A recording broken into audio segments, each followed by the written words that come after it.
Hey YouTubers, today I'm going to show you a simple procedure on how to eliminate the surging of your Tecumseh motor on your snowblower. Now this video is for snowblowers with a Tecumseh engine with the non-adjustable carburetor. Now only do this procedure after you've eliminated all the obvious problems. Example, carb rebuild, float, carb gasket, all those things. If you've done all that and you still have a problem with your engine surging up and down at low speeds and it won't idle, then follow this procedure. Now this snowblower here with the Tecumseh motor, I had done all the obvious to the carburetor and still I had a problem with it surging at low throttle and it would not idle. So first of all, take off the carburetor cover there. It's usually a bolt here, 2 screws here by the carb and a screw over here. I've already taken them off, and you got to take off your choke knob over here and also disconnect the key wire that was hooked on to this terminal here. Now we're dealing with a non-adjustable carburetor, and what I mean by that is you cannot adjust it. It's got no setting at the bottom here of the carburetor. As you can see, it's just a bowl nut. Like on this carburetor I've got as a spare one, and there's no adjustment over here where that rubber cap is. Okay, so here's what we have to do now to do this procedure. First of all, we're going to remove the little screw over here that's just tightened in there. It's not an adjustable screw. It's just there as a little air jet or something like that. And as you can see, it's got a little black cap on it. Now you can remove that cap with a flat screwdriver.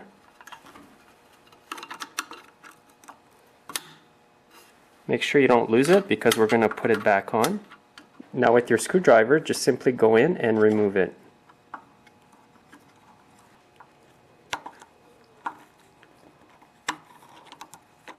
Now I'll just simply remove the whole screw. Now here's what it's going to look like up close. It's got a tiny wee hole at the tip here and a hole that goes right across.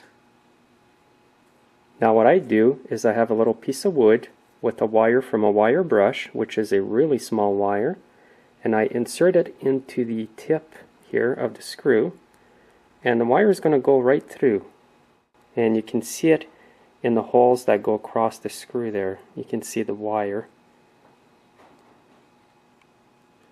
Now I know that that's clean.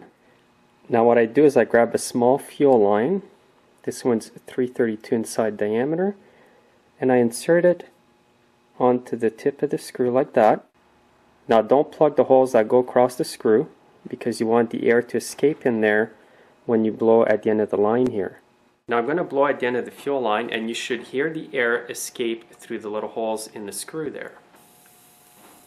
Now you should be able to blow air and you should be able to suck air through that screw.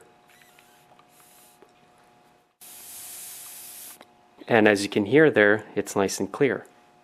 Now yesterday before I made the video, I took the screw off because it wasn't running right and the hole was plugged.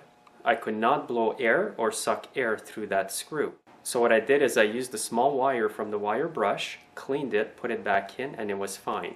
So now that I know it's not plugged, I'm going to put it back in, start the blower up, and show you how she idles good. It's not a guarantee that this is going to work every time on your snowblower, but when you're at your end's wit and you're not sure what to do, you can always try this.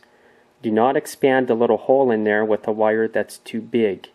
It's important that you use a small wire from a wire brush that will fit nice and snug in the small hole at the tip of the screw here. So now I'm going to reinstall the small screw in there. Just push it in like that. Reach in there with the small screwdriver. Don't tighten it too much, just snug it on there. Don't leave it loose either because it's going to come right off.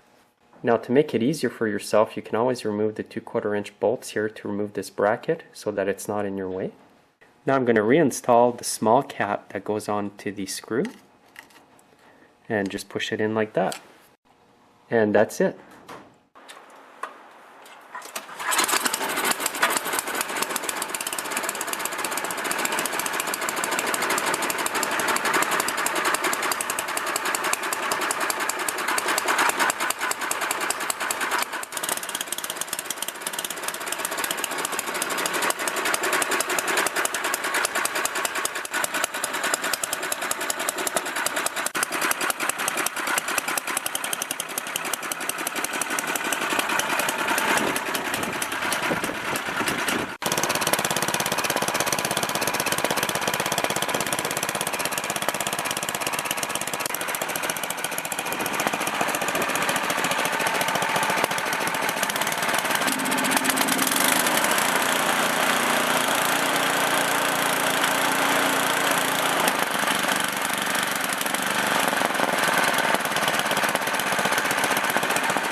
So I can't guarantee that this will always fix your problem, but if you've tried everything else, then it doesn't hurt to do that. So thanks again for watching. Make sure to subscribe if you haven't already, and we'll see you next time.